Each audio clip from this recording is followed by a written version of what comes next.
회사 다니는 것이 재미없고 의욕이 없어졌나요? 그리고 주변에서 게을러졌다고 이야기를 듣고 있나요? 현재 이런 상태라면 자신의 감정을 돌봐야 할 시간입니다. 사회생활뿐만 아니라 우리는 태어나자마자 비교를 겪으며 성장합니다. 말을 빨리 배우거나 걸음마를 빨리 하는 것을 부모는 자랑으로 여기고 우리는 그 기대에 맞추어 성장하게 됩니다. 그리고 학교에 들어가면 높은 경쟁률로 학생들 간에 비교를 합니다. 그런 비교에는 가족의 기대 심리가 작동하고 우리는 기대에 맞추거나 회피하는 선택을 하며 성장하게 됩니다. 이런 주변의 기대 심리가 회사에 들어가면 직장 상사, 동료들로 전이되어 그 사람에게 맞추어 생활하게 됩니다. 그렇게 자신이 진정 원하는 것은 모른 채 버티기만 하다가 공허함과 상실감이 느껴지곤 합니다. 오늘은 이렇게 삶을 버티고 있는 분들을 위한 영상을 준비했습니다. 영상을 끝까지 보신다면 삶의 방향을 잡는 방법을 알 수 있을 것입니다. 우리가 어린아이의 나쁜 습관을 고치려고 한다면 어떤 방법을 선택하게 될까요? 최선을 다해서 고치려고 노력하지만 어린아이의 나쁜 습관은 고치기 어렵습니다. 왜냐하면 어린아이는 어른들이 하는 방법을 받아들일 수 없습니다. 어른들이 바꾸려고 하는 나쁜 습관은 어른들 눈에 보이는 나쁜 습관이지 아이 자신이 나쁜 습관이 아니기 때문입니다. 오히려 반대로 어린아이가 느끼기에는 자신의 욕구를 충족해주는 좋은 습관으로 느낄 것입니다. 그래서 어른들은 최후의 수단으로 말을 듣지 않는 아이에게 말을 안 들었을 때 발생되는 문제들을 과장해서 공포심을 심어주며 이야기합니다. 예를 들어 손가락을 빨게 되면 손가락 귀신이 나타난다. 글자를 그렇게 읽으면 학교 가서 친구들한테 놀림을 받는다. 이처럼 어른들이 말을 안 들으면 이렇게 무서운 상황이 현실이 된다는 믿음을 강요하게 됩니다. 여러분은 어떻게 성장했나요? 이렇게 성장하면서 주변의 강요 또는 스스로 자신의 이미지를 만들게 됩니다. 지금 회사 생활이 힘들지만 버티고 있는 분들은 아마 성실하신 분들일 것입니다. 어떻게 보면 자신이 성실한 이미지를 주변 사람들에게 맞추어 주면서 힘들게 유지하고 계신 분들도 있을 것입니다. 그런 분들은 어려서부터 성실해야 하는 자신의 모습, 책임감 있는 자신의 모습을 상상하면서 스스로 거기에 맞춰 삶을 살려고 노력하셨을 것입니다. 물론 이런 것들이 나쁜 것도 아니고 자책하라는 것도 아닙니다. 성실함은 정말 좋은 장점입니다. 그러나 그 성실함에도 우선순위가 있습니다. 나 자신의 감정과 욕구를 잘 알고 성실하게 살아가느냐 아니면 나보다 타인에게 맞춰주며 살아가고 있느냐입니다. 오늘은 자신의 감정이나 욕구보다 주변 사람들에게 맞춰주고 있는 분들에 대한 이야기입니다. 지금까지 내용에 공감하고 계신다면 좀 더 깊게 들어가 보겠습니다. 이렇게 버티고 계신 분들은 이미지 상실에 대한 불안을 겪는 분들도 계실 것입니다. 내가 바쁘지만 회사 동료들, 상사들이 요청하는 일을 들어주지 않으면 나를 나쁘게 생각하지 않을까? 이렇게 부정적인 상상으로 미래를 예상하면서 그 공포, 불안 때문에 거절하거나 싫은 표현을 하지 못하는 분들도 계실 것입니다. 이전 영상에서 쓸데없는 걱정을 없애는 법에서 우리의 상상이 실제로 이루어질 확률은 너무나 작다고 했습니다. 그러나 이런 불안한 생각을 하시는 분들은 자신도 모르게 최악을 상상하는 습관을 가지고 계실 것입니다. 마치 뉴스에서 나오는 사건, 사고들이 바로 나에게 일어날 것과 같은 불안한 감정을 느끼는 것처럼요. 이렇게 최악을 상상하는 분들은 최악의 상황에 대처하려고 하겠지만 이런 부정적인 상상으로 삶의 모든 상황을 대처할 수는 없습니다. 아무리 예상을 하고 미리 생각하고 대처한다고 하더라도 말이죠. 잘못하면 부정적인 상상에 사로잡혀 오히려 도전적인 선택을 못하는 경우도 생기게 될 것입니다. 즉, 자신의 장점을 효과적으로 사용하지 못할 수도 있습니다. 이렇게 자신의 성실한 이미지를 보호하려고 주변 사람들을 맞추며 버티는 것보다 현재 자신의 상태를 먼저 살피는 것이 앞으로 생길 좋은 일, 나쁜 일을 건강하게 해결할 힘이 될 것입니다. 여기까지 상황을 이해하셨다면 자신의 감정에 대해서 알아보겠습니다. 우리는 스스로 감정을 잘 알고 있다고 생각하고 있습니다. 기쁨,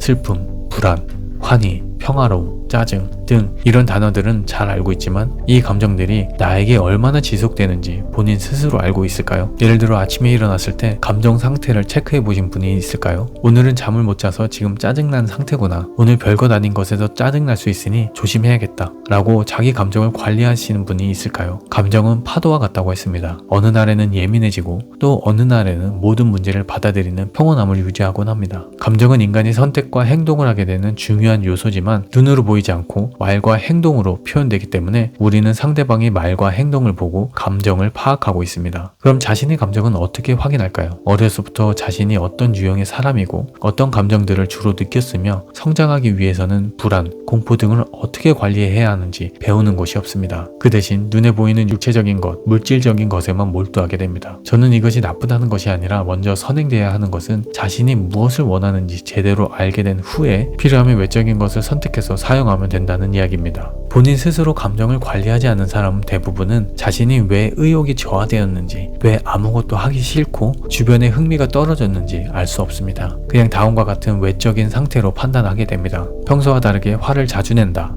의욕이 없어 일을 제대로 하지 못한다. 타인에게 관심을 가질 마음이 안 든다. 식욕이 없다, 잠을 자는 게 어렵다. 이런 상태일 때 주변에서 게을러졌다고 하지만 성실했던 사람이 게을러진 것은 심리적인 영향이 있을 수 있습니다. 의욕이 저하된 상태라면 자신의 감정을 잘 보살펴서 조금씩 개선해 나가면 되겠지만 주변 상황에 자꾸 부정적인 생각이 든다면 좀 더 적극적으로 개선하려고 노력해야겠습니다. 결국 자신의 이미지 보호, 감정 소모, 행동 변화, 부정적인 판단이 반복적으로 진행되면서 부정적인 생각은 편향된 방향으로 습관으로 자리 잡을 수 있습니다. 부정적 생각의 예로 특정 인물에 대해 지속적으로 부정적인 생각을 한다던가, 자신의 실수를 계속 생각한다던가, 주변 사람들이 나를 싫어한다고 생각한다던가, 나는 뭐든지 잘 안 된다는 생각들이 지속적으로 든다면 꼭 생각의 패턴을 바꾸는 노력을 해야겠습니다. 부정적인 생각 왜곡을 그대로 두면 남들뿐만 아니라 결국 자신도 스스로 의심하게 됩니다. 그러면서 도전을 회피하는 선택을 계속하게 되고 스스로의 능력을 축소하게 됩니다. 모든 사람들은 자신이 살아온 방식과 경험으로 장점을 가지고 있습니다. 그러나 부정적인 생각을 계속하게 되면 자신의 장점을 축소시키고 단점을 확대 해석하는 경우가 발생될 수 있습니다. 이런 상태를 개선하기 위해서는 긍정적 감정의 기초를 만들기 위해 하루에 1시간이라도 나를 위해 쓰는 시간을 만들어야 합니다. 나를 위한 시간에는 내가 원하는 것을 상상만 해도 좋은 것, 그리고 그것을 실행한 후에도 스스로 성취감이 느껴지는 것을 선택하는 것이 좋습니다. 물론 잠을 푹 자는 것도 좋은 방법입니다. 자신을 위한 시간을 써본 적 없는 분들은 처음에는 자신이 원하는 것을 찾기 어렵겠지만 조금씩 해보면서 어떤 것이 나에게 맞는지 천천히 찾아보면 되겠습니다. 그 시도 자체가 자신을 알아가는 시간입니다. 그리고 부정적인 생각 왜곡을 바로잡는 방법은 생각일기를 작성해야 합니다. 부정적인 생각은 무의식 중에 순식간에 지나가기 때문에 기억하기 힘듭니다. 매일 일기를 작성하면서 하루하루 어떤 생각을 했는지 무의식의 생각의 방향을 끄집어내야 합니다. 이를 통해 부정적 감정 재조정이 시작됩니다. 이 두 가지를 진행하면서 조금씩 삶의 방향을 원하는 목표로 방향을 바꾸게 됩니다. 하지만 성실히 버티고 있는 분들이 자신을 1순위에 놓고 살려고 하면 처음에는 걱정이 많이 될 것입니다. 자신이 이기적으로 변한 것 같고 남들에게 피해를 주는 것 같고 나의 본 모습이 아닌 것 같은 느낌이 들 것입니다. 그러나 자신을 위해 사는 삶을 누가 뭐라고 평가하겠습니까? 그리고 이런 걱정을 하는 사람은 이미 타인에 대한 배려가 몸에 배서 걱정만큼 이기적으로 변하기 쉽지 않습니다. 오늘부터 바로 나를 위한 30분 또는 1시간을 마련해보세요. 그리고 자기 전 생각일기를 몇 줄이라도 작성해보세요. 이것이 자신을 돌보는 것입니다. 지쳐있는 상태를 그냥 두는 것은 자기 자신에게 이기적으로 구는 것입니다. 저 또한 회사 생활을 하면서 내가 지쳐있는지 부정적인 생각을 하고 있는지 몰랐습니다. 부정적인 생각에 대한 근거는 얼마든지 찾을 수 있으니까요. 예를 들어 내가 화나는 것은 저 사람 때문이야, 내가 원하는 삶을 못 사는 것은 이 환경 때문이야